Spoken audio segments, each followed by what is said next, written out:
is possible. The sun makes the electricity. The water makes the hydrogen. The hydrogen powers your car. The car makes more water.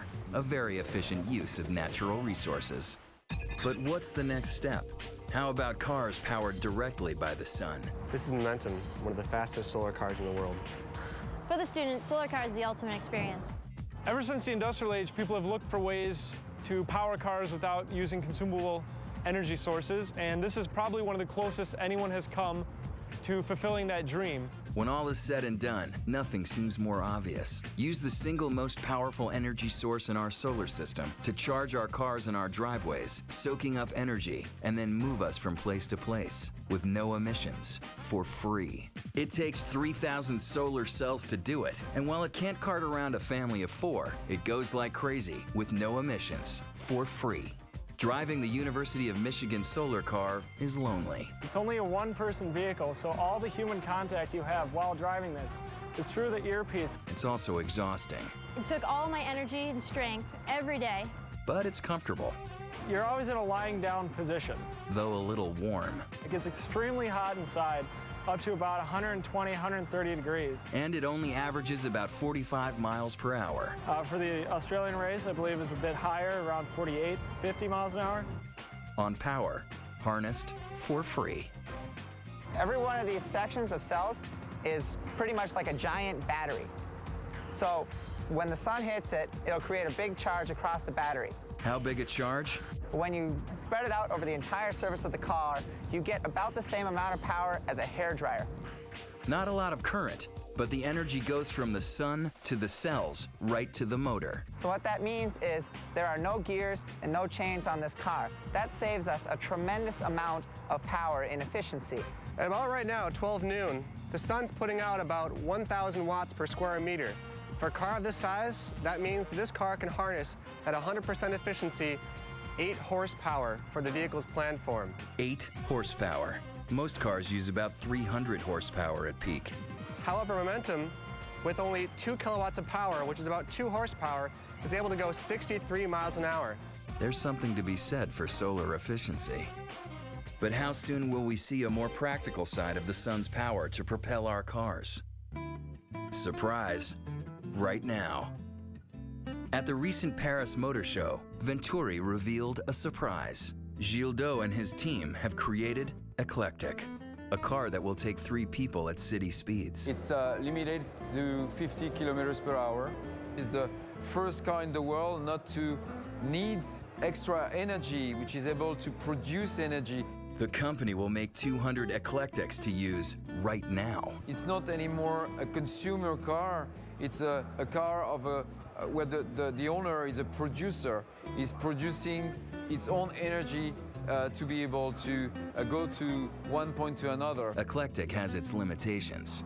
It wouldn't be practical on the interstate or in Alaskan winters. But at the Paris Motor Show, the response was tremendous. The press is really crazy about our product.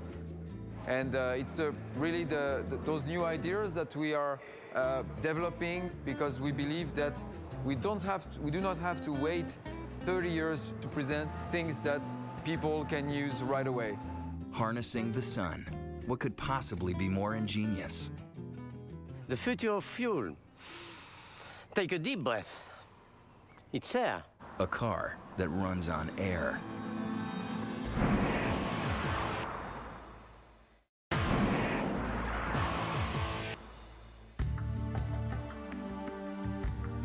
Perhaps we are running out of fossil fuels. But ethanol, biodiesel, electric, hydrogen, and solar cars surround us with an array of solutions. And then, there is the solution that is literally all around us. The future of fuel, it's air. Think about a car that even runs on air. The air we breathe, the air that's for free. Only if we dare to imagine a future beyond anything that's available today. Science fiction novelist Jules Verne predicted that cars would one day run on air. Ironically, France's Guy Negre just happens to share his birthday. Yes. Jules Verne was born the same day of me. And Monsieur Nègre has created, yes, the air car. Fully functional prototypes of lightweight cars fueled completely by compressed air. On a cherché à faire. We started out with a blank page and we tried to create a new car. A car that was nothing like the cars we were accustomed to. Something like 10 years ago, we arrived at the conclusion that doing some sport cars, some efficient cars, some consuming cars was not the solution, and that there is a real problem with petrol, there is a real problem with emissions, and we have to do something. My name is Cyril Nègre, and I'm working with my father since 1993. And we arrived at the solution that we can use compressed air. Imagine, it costs nothing to fill up your car with gas. That gas also happens to be the same gas that fills your lungs with every breath. The principle is simple. En fait, tous les moteurs fonctionnent avec de l'air comprimé. Actually, all engines work with compressed air. Most engines suck it in, heat it up, it pressurizes, and it pushes on a piston. In our engine, we pressurize the air first, so when we apply it to the piston is pushed. But in this kind of engine, what we are doing, we are bringing the air with high pressure, and if you take into account the fact that you need to compress the air and to expand it into the engine, this is a whole system totally free of emission. Actually, the air car does have emissions. It's ice-cold, completely clean, highly breathable air.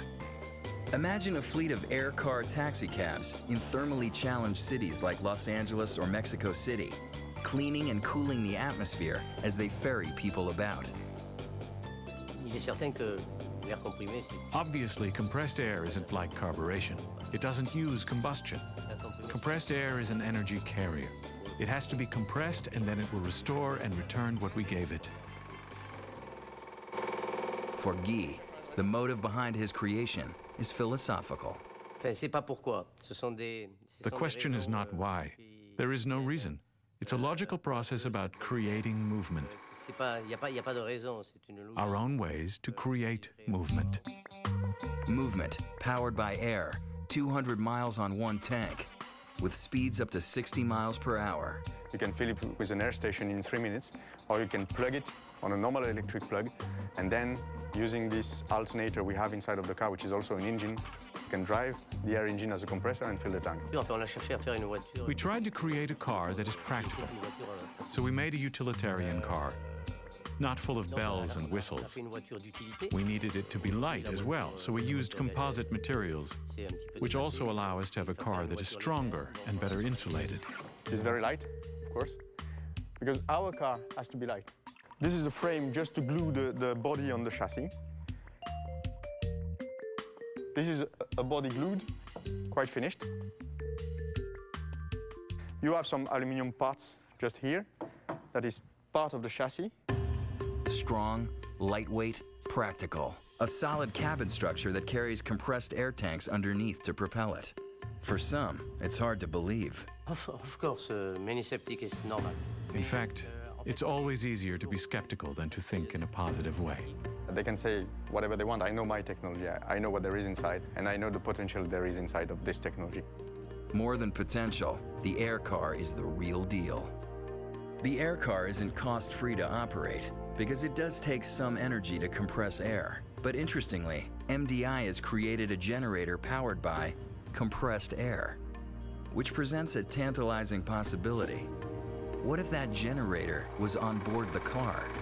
Then one day, perhaps the compressed air that runs the cars will also run a generator to compress its own air. A car that runs on air and constantly refuels itself. Round and round, a perfect circle, perpetual motion. A no-cost fill-up ever. Not one iota of pollutants ever. And a cute car. All for about $15,000. That's a future car. There are many who have left the gas can behind and explored the possibilities of propulsion without petroleum.